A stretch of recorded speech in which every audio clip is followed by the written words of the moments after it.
ಏನಿದೆ ಅದಕ್ಕೆ ಸಂಪೂರ್ಣವಾದಂತಹ ಕೆರೆ ತುಂಬಿಸುವಂತ ಯೋಜನೆಯನ್ನ ನಾನು ಮಾಡ್ತೇನೆ ಅಂತ ಅದೇ ರೀತಿ ಸಿಂಗ್ಟಾಲೂರಿಗೆ 1,000 ಕೋಟಿ ನಾನು ಕೊಟ್ಟಿದ್ದೆ ನೀರಾವರಿ ಸಚಿವನಾಗಿ. ಅದನ್ನು ಕೂಡ ನಮ್ಮ ಶಿರಟ್ಟಿ ತಾಲೂಕಿಗೆ ತರುವಂತ ಎಲ್ಲ ಕ್ರಮಗಳನ್ನು ನಾವು ತೆಗೆದುಕೊಳ್ತೇವೆ ಅನ್ನುವಂತ ಮಾತನ್ನ ಈ ಸಂದರ್ಭದಾಗ ಹೇಳಿ, ಈ ಭಾಗದ ಸಮಗ್ರ ಅಭಿವೃದ್ಧಿಗೆ ನಾನು ಕಂಕಣಬದ್ಧನಾಗಿದ್ದೇನೆ. ಕೇವಲ MP ಅಷ್ಟೇ ಅಲ್ಲ, ಒಬ್ಬ ಗ್ರಾಮ ಪಂಚಾಯಿತಿಯಲ್ಲಿ ಏನ್ ಕೆಲಸ ಆಗಬೇಕು ಅದನ್ನ ಅತ್ಯಂತ ಪ್ರಾಮಾಣಿಕತೆಯಿಂದ ಆ ಕೆಲಸವನ್ನ ನಾನು ಮಾಡ್ತೇನೆ ಅನ್ನುವಂತ ಮಾತನ್ನ ಈ ಸಂದರ್ಭದಾಗ ಹೇಳಿ, ತಾವೆಲ್ಲರೂ ಆಶೀರ್ವಾದವನ್ನ ಮಾಡಬೇಕು. ಆಶೀರ್ವಾದವನ್ನು ದಯವಿಟ್ಟು ಮಾಡಬೇಕು. ನಿಮ್ಮ ಆಶೀರ್ವಾದದಲ್ಲಿ ಬಹಳ ದೊಡ್ಡ ಶಕ್ತಿ ಇದೆ.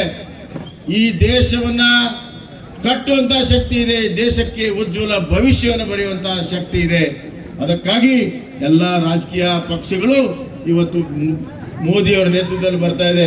ನಮ್ಮ JDS ಸನ್ಮಾನ್ಯ ಮಾಜಿ ಪ್ರಧಾನಮಂತ್ರಿ HD ದೇವೇಗೌಡ ಸಾಹೇಬರು, ಕುಮಾರಸ್ವಾಮಿ ಅವರ ನೇತೃತ್ವದಲ್ಲಿ ಇವತ್ತು ಮೋದಿಯವರ ಜೊತೆ ಕೈ ಜೋಡಿಸಿದ್ದಾರೆ.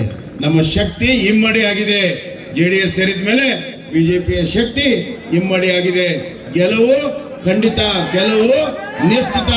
ಕಾಂಗ್ರೆಸ್ ಧೂಳುಪಟ ಖಂಡಿತ, ಕಾಂಗ್ರೆಸ್ ಧೂಳುಪಟ ನಿಶ್ಚಿತ.